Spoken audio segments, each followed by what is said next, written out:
A teenager has been sentenced to life in prison for the murder of a 14-year-old boy he met through online gaming.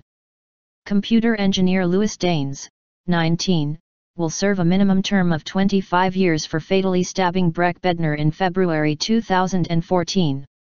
Chelmsford Crown Court heard he lured the teenager, who lived in Surrey, to his flat in Grays, Essex, after months of talking online. The murder had a sexual motive, the court heard. Sentencing Daynes, of Rosebery Road, Grays, MRS Justice Cox said, "Having lured the young victim to your flat, you murdered him. You had befriended Breck and a number of other adolescent friends through an online community. I'm sure that this murder was driven by sadistic or sexual motivation." Speaking outside court, Lynn Harvey from the Crown Prosecution Service described Daynes as a controlling and manipulative individual. After the sentencing, Breck's mother, Lauren Lafave, described her son's killer as a vile menace.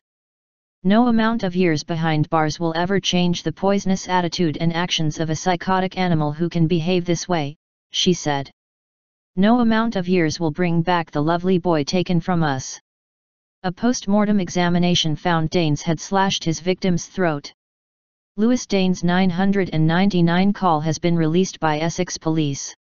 There was evidence of sexual activity between the two shortly before Breck was killed, prosecutor Richard Whittam QC told the court.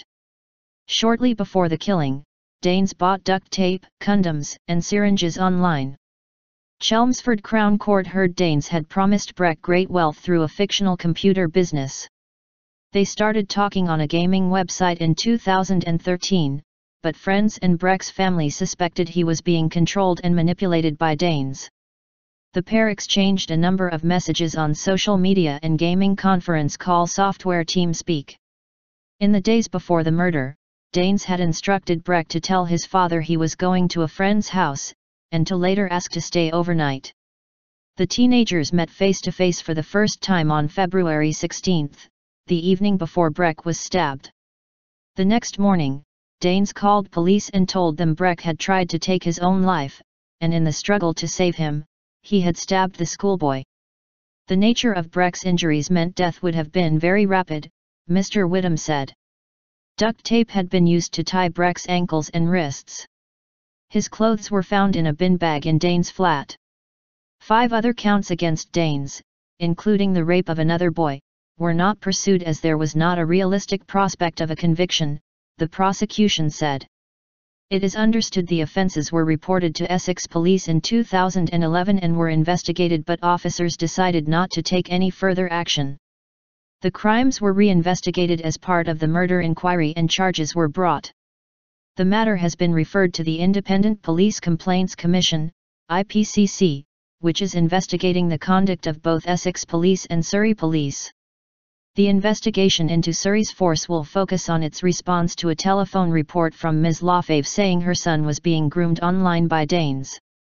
IPCC investigators have served a misconduct notice on a staff member at Surrey Police Contact Centre who has been interviewed. Another staff member, who took the call, resigned from the force in August. Surrey Police said it had carried out a review of practices in its call handling centre and implemented changes to improve the way information is handled and shared. Essex Police referred itself to the IPCC in December.